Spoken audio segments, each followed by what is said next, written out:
Namaste. Greetings to all brothers and sisters. I'm happy to avail this opportunity to participate in Dr. Radha Burnier Memorial Lectures being conducted today on her death anniversary. I must thank Brother Professor Sindhe for introducing me with nice words. My thanks are also to Pradeep Mahapatra and Sister Sivani for organizing the meeting. I will be speaking on Radha Burnier and practical theosophy. Let me start with the words of Radha Burnier, former international president of TS and TOS, a great scholar and an excellent orator. She said, and I quote, "Our studies must have practical value. They must express themselves in our relationships, thoughts, and attitudes to one another, and should be an example showing how the whole world can be a family in which the more able helps the less, in which there is a mutual encouragement and support in our mental, moral, and physical difficulties." Unquote. As we know, Theosophy has two aspects, theory and practical. Theory deals with the wisdom, and the practical dimension is for the benefit for the humanity and the world. Theosophy is not for any individual. It offers a solution which is for the whole humanity, not for any particular section or a group. Radhaji used to say that the challenges that we face outside are created by us. We divide ourselves into countries, nations, religious communities, groups of different types, and identify ourselves with one group. Because of our selfish, egocentric nature, we attach sentiments to that group and stand alienated from other groups, and sometimes go against other groups, communities, and nations. We forget that these divisions, fragmentations, are nothing but our own mental creations. In fact, there is only oneness, one humanity, one life or consciousness. One basic truth of Theosophy, on which is based the other teachings, is the truth of unity. The ultimate truth is one. Although abolition of slavery has been declared since long, but it still continues. Violence against women because of gender discrimination is increasing day by day. Racism is still there. There are wars because of the geographical divisions. Thus, there is exploitation of people by the people in various forms. Radhaji had said that TS has to lead the way for a global outlook, not segmented view. She used to say that TS has an important responsibility to bring about a change in the perception of things, that is, a change in the way we look at things, which consequently will also bring a change in our relationship and society. Appearances are deceptive, we know. The world appears as multifarious, multicolored, but that is not the truth. We need to go deep into the things to know the hidden truth. We should know that a divisive, fragmented mind cannot deal with the problems we are facing today in the society as well as in the whole world. Knowing well that deforestation would cause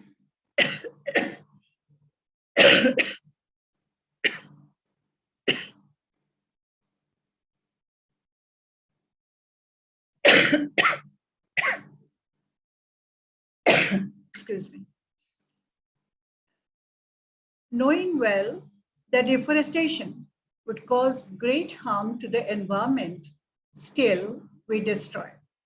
Because people want luxury, comfort, immediate pleasure, and profit. This happens because we have a wrong idea of ourselves. Unless we know who we really are, what is the purpose of our life, we cannot do the right thing. In fact, Theosophy provides the necessary perspectives. The theosophical understanding of man is very important from a practical point of view, because when we truly understand what we are, all our relationships will change, and that would be of much practical value. Selfishness is the root cause of all sufferings of humanity. Selfishness is separateness. Man's destructive activities emanate from the selfishness of his mind. Purification of mind by the removal of selfishness is of utmost importance. She frequently spoke about bringing a radical change in the human being. In the words of Radhaji, the fundamental change is therefore from selfishness, which is also self-centeredness, self-preoccupation, and so forth, to a state of sympathy, harmony, and unity, where other people's well-being is realized to be of as much, if not more, importance than one's own. Radhaji had examined the situation to show that the underlying cause is at the psychic level. When humanity transcends the divisive mind and perceives things in terms of unity and universal brotherhood, the problem of the world will definitely be solved. It is therefore necessary that to be theosophical, our activities should either directly or indirectly help humanity to awaken. Very beautifully she said that in order to fulfill the purpose for which the Theosophical Society was founded, members should not only have hunger for the wisdom, they should have love for humanity. I can mention here what an adept had wrote. He alone can gain their secrets who has the love for humanity at heart, who is capable of grasping thoroughly the idea of a regenerating practical brotherhood. We know what love is only when we feel it within us, when it is totally unselfish and is universal. Dalai Lama says, love and compassion are not luxuries, they are necessities. Wisdom is not possible without them. Practical theosophy implies that one must be capable of helping the world and its inhabitants. That knowledge is of no use if it doesn't help in the welfare of the world. If there is no impact, no effect in the quality of our actions and relationships, it cannot be regarded as practical. In the words of Radhaji, it is not theosophy at all because it is not wisdom. She was actively involved with service-oriented organization dealing with education, animal care, environmental issues, and so on, in which she had genuine interest. She was the chairperson of the Besant Education Fellowship, Varanasi, and the Alcott Memorial School for over 700 underprivileged preschool children. She was a member of the board of the Olcott Memorial School from 1959 and chairperson since 1980.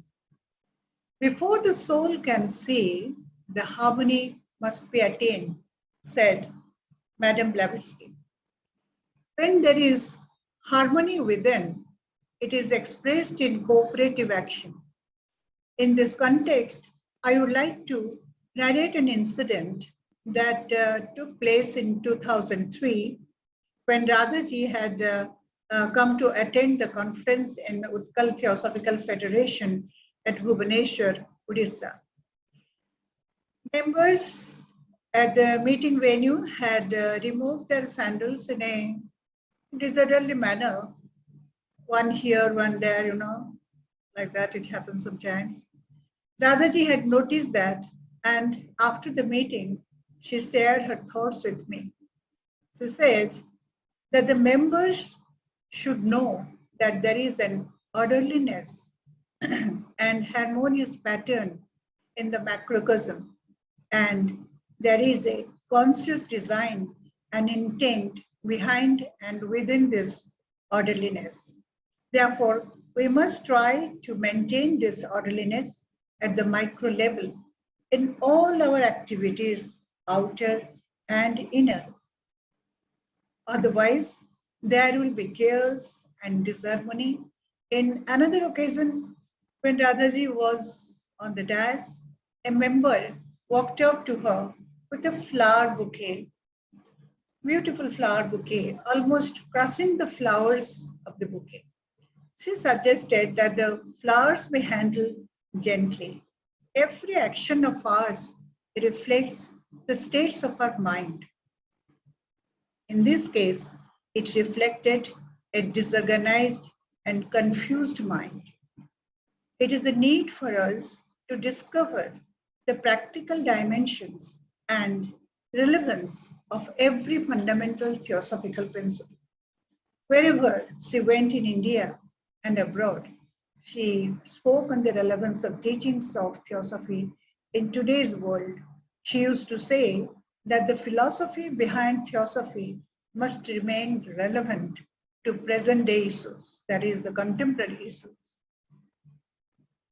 Theosophy believes in the interconnectedness and interdependence of all beings and things in the world.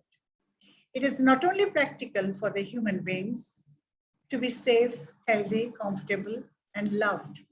It is also their duty and responsibility to protect and take care of the less developed living forms like animals and plants. A life is defended for its intrinsic value, not for its extrinsic or instrumental value. One should understand that the life of an ant is as precious as that of a human being. Human beings are dependent on the little invertebrates as they provide their life support system. If they disappear from the world, human beings cannot live more than 6 months on the earth. But if human beings disappear, there would not be any change in them or in nature. Rather, nature would flourish. Radhaji, in all her talks and writings, attempted to reflect the relationship between humans and non-human nature. René Descartes, the French philosopher and mathematician, elevated the status of human beings as the masters and possessor of nature, as they have the power to think, which distinguishes him from other living forms. This sort of wrong thinking was responsible for creating an erroneous worldview where humans are separated and placed superior to nature. This obviously led man to establish dominion over nature. From this sense of autonomy grew the psychology of self-appropriation and thereof the tendency to live at the cost of nature even though it amounts to cruelty to animals and plants. Since human beings are the highest creation and most developed of all creatures on earth, it is their bounden duty and responsibility to be considerate and compassionate towards other lower species, even so-called inanimate things like mountains, rivers, and earth. Theosophy believes that every being and thing in the manifested universe has life and consciousness, differing only in degrees, as all come from the same source, universal consciousness. It is time that human beings should understand their place and role in the whole, in the universe. Any feeling that separates man from the rest of the creation is a sheer delusion of consciousness, which, unless eradicated before too late, proves to be disastrous to the whole, as we are experiencing now to some extent. Therefore, the urgent task before humanity is to overcome this illusion and express their love, concern, and sympathy for all living forms. Radhaji was very compassionate towards the animals like cats, mongoose, birds, squirrels. They all found shelter in her home. They used to spoil the house, making it dirty, but she had no problem. And she had realized that helping and caring these life forms are more valuable than keeping her house spick and span to uphold society's expectations. Human beings are part of the nature like other living and non-living beings. In fact, the latter constitute the natural environment which existed much before the human beings were born.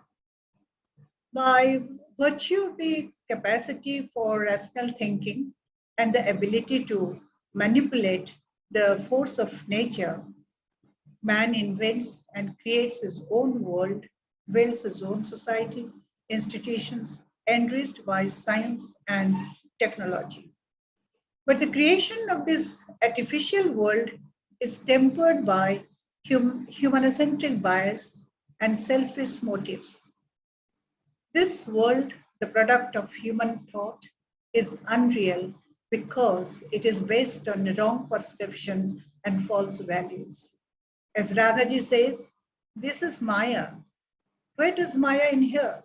Not in the trees, animals, and earth, but in the eye of the perceiver who views all as the objects to possess and exploit. It is said, Jatha Drishti, Tatha Srishti, meaning the world is as you perceive it. We are facing a crisis of perception. Therefore, what we need is a fundamental change, a change in our thoughts, perception, and values. A paradigm shift is what is needed. Radhaji had led a simple life which perhaps stemmed from an unwavering mind. Simple living is encouraged in Theosophy. It helps the individual in getting more time to be with oneself. Most of our time is wasted on acquisition and maintenance of unnecessary things. A theosophist must know how to control artificial desires. Greed, as Radhaji said, is sometimes like a small seed which appears dead from outside, but with stimulation, it germinates, grows, and destroys. We look at our inner and external worlds through the fragmented lens of the mind. But when we truly and genuinely love someone or something from the depth of our being, all barriers, all mental constructs vanish. All that remains is openness, expansiveness, inclusiveness. Personal development or transformation cannot be done alone by the self, but the need for other is very, very important. Therefore, it is through the other means other people, other selves, through the relationship that our development is possible. Theosophy is the philosophy of togetherness or oneness. It is the philosophy of inclusion. Love, compassion, sacrifice, empathy, all emerge from oneness. Theosophy must make a change in our lives. It must have a practical bearing.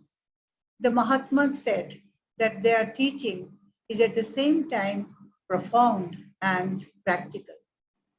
Radhaji used to give stress on the fact that we should be careful about what words, what idioms and statements we use while teaching theosophy. It should be meaningful to the present generation and relevant to the present time. The language should be simple and understandable. Radhaji had given much stress on regeneration of man, which is the essence of all theosophical work. Regeneration is a total change, a new creation, or we may say a new birth within. In many religions, it is stated, die to live, which means one's whole mind with the accumulated prejudices, false notions, wrong perceptions, likes, dislikes, and conditioning should die by giving birth to a fresh, purified, unselfish mind. Our lower self should die, giving birth to the higher self. Mind is the culprit of all problems, challenges, and sufferings of human beings. Therefore, Madame Blavatsky used to say, slay the slayer, which is the mind. Patanjali Yoga Sutra says, Yoga Chitta Vritti Nirodha, meaning by the annihilation of the mental modifications, dross and dirt, there is the union of Jivatma with Paramatma. Regeneration is this awareness. Without accumulated burdens of the mind, it is unloading the mind or dusting the mirror of mind constantly. The mind should always be in the present, neither in the past nor in the future. As Radhaji says, action is always in the present. Acting is speaking, feeling, thinking, even being at the present. Generally, while doing something, most of us are either thinking of the fruits which is of the future or under the veil of the past. If we analyze the oft-quoted verse of Bhagavad Gita, Karmaneva adhikaraste ma phaleshu kadachana, meaning acting without any concern for the result of the action, we find that it says the same thing. Do not think of the result, which is of the future, while doing any work at the present moment.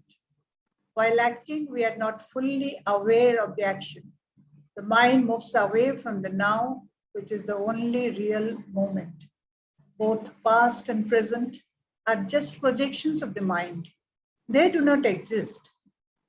As J. Krishnamurti says, experiencing is real.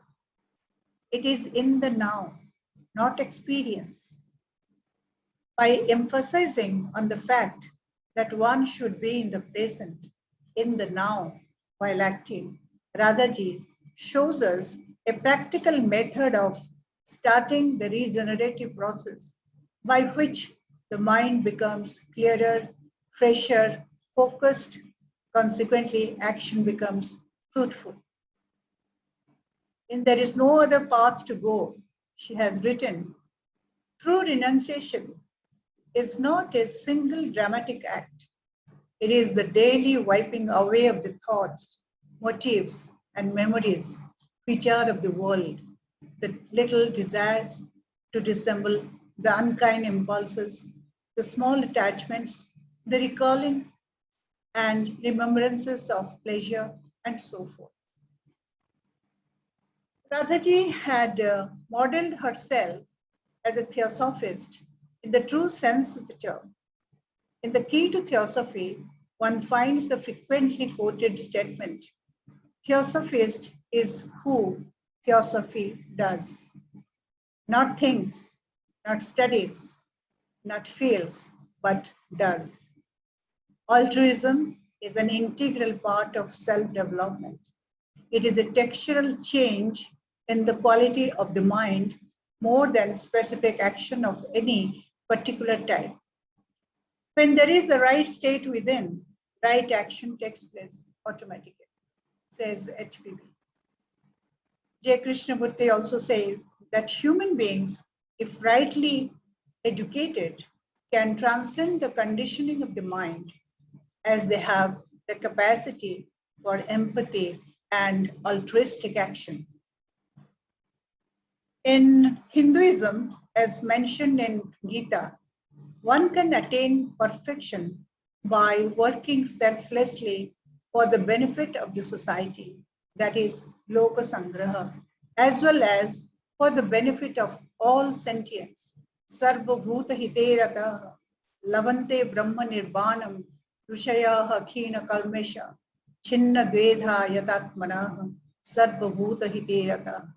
Lord Krishna has elevated the idea of altruism to the highest form of spiritual service, referred to as karma yoga, by which one can attain the ultimate goal, that is self-realization. As we are a part of the world, if we do something for the world as a whole, we as parts will also be benefited. While praying, Sarve Bhavantu Sukhinaha, we don't pray for our individual problem or difficulties, as we are also included in survey as parts of all. In a similar tone, Gandhiji also said, in order to find the self, one has to lose the self in the service of others. It is the pan consciousness that is all pervasive, pure consciousness, which is immanent in every particular. To think and care for the so-called other is to think and care for oneself. We need to realize that people will not follow our lectures, our speeches, advices. People will follow our examples, our actions, our interactions with others. Each one of us should be conscious of our day-to-day actions, our behavior, our relationship with other sentient and insentient beings. Radhaji, in her article, The Keynote of Human Life as Altruism, has mentioned that many of us declare ourselves to be theosophists, but we are only members of Theosophical Society, not the real theosophist. The theosophist is one who is different because he is characterized by this quality of altruism. The world may regard various people as altruistic when they do a little bit of good, but the person who is truly altruistic lives not for himself, but for the sake of others, including birds, animals, insects, and the earth itself. I remember Radhaji saying that whenever we do anything for others, we should do that not through hands, but through heart, with pure, unselfish feelings, with love and empathy. It is not important what we do, but how we do. This reminds me of an incident which I had heard from my father. This was sometime in 1928. During that time, Gandhiji used to travel from place to place, motivating people and collecting money for the freedom movement. In that connection, he had come to Odisha, and there was a huge crowd in the river bed of Katujuri, for which police force were deployed. From a distance on the dais, Gandhiji saw a poor old lady with unkempt hair trying to come towards the dais, but the police and volunteers were not allowing her to go. Gandhiji showed signs to allow her. She came up to Gandhiji, bowed down to him, took out a coin, 1 paise, which was tied in a knot at far corner of her sari, and offered to Gandhiji. He received it from her with gratitude and said publicly that the coin, this 1 paise coin she gave, was much more valuable than the money that had been collected, as that was given with unselfish and pure feelings. A theosophist, therefore, is one who is completely clean inwardly, having not a tinge of selfishness, while embracing all forms of life with love. What we need the most is to translate our studies and teachings into our own everyday actions. Let us pay tribute to Radhaji today, not through words, but by making a resolution in our mind to be free of prejudices, distorted perceptions of things and beings, selfish motives, and engage ourselves in the service to humanity and all life forms for a new, better world. Thank you.